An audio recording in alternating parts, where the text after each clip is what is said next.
Police in New Jersey say they found a pipe bomb at the scene of a deadly shootout yesterday. That's right. Newly released surveillance video suggests the shooter, a man and a woman, targeted a kosher market. And before it was over, 4 victims were killed, including the wife of the store's owner and a police detective.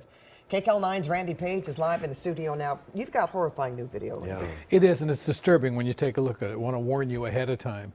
A deadly mass shooting targeting a Jewish grocery store. A manifesto denouncing police and Jews. A pipe bomb. Points of evidence that point to a hate crime or possibly domestic terrorism. A solemn procession in Brooklyn tonight as mourners carry the casket of one of the victims who was murdered in yesterday's deadly mass shooting. Silent security camera video released today shows the horror of the attack. And this is what it sounded like. Rapid fire, like nonstop. Damn! Like I was in a war zone. The rampage began near this cemetery. A police officer spotted a white van that looked like one police were looking for in connection with the murder of a livery driver a few days before. And as Detective Joseph Seals walked up to the van, he was gunned down. Seals was a father with 5 children.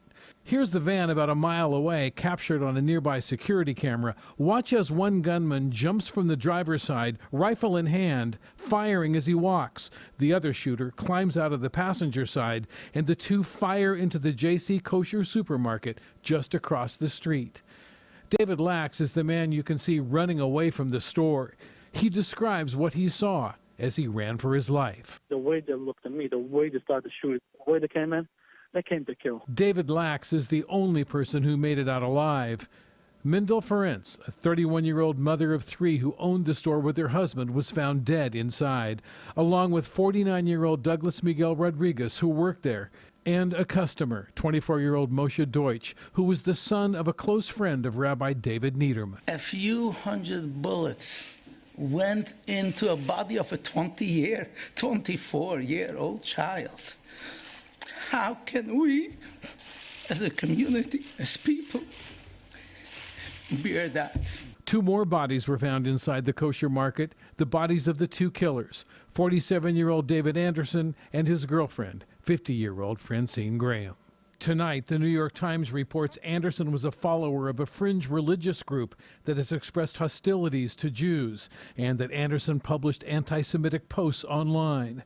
Jersey City Mayor Steven Fulop says it was a targeted attack and a hate crime. Was that from our standpoint, there is no question that this is a hate crime, and anti-Semitism should be called out aggressively and firmly, immediately, for what it is. And anything other than that is a disservice to anti-Semitism. I'm Jewish. I'm the grandson of Holocaust survivors who immigrated to this country because it's a place of tolerance. And like I said, we need to be aggressive in calling it out for what it is. The FBI says a pipe bomb was found in the van, along with more evidence they would not comment on. But there are reports tonight police also found a rambling manifesto directed at police and the Jewish community. New York Mayor Bill de Blasio said there's been an increase in hate crimes targeting the Jewish community. Anyone who tells you that Jews are different than you is sowing the seeds of hate and destruction for all of us. Don't treat the Holocaust like something that could never happen again. Chief of Counterterrorism John Miller. Many of these groups have literally taken a page out of the ISIS handbook in terms of propaganda and encouraging acts.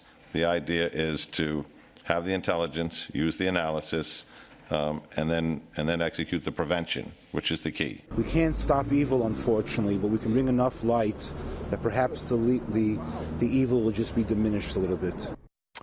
Tomorrow, authorities are planning a news conference where we may learn more about the killers. Tonight, Brooklyn and New Jersey are mourning the dead. All right, Randy, thank you.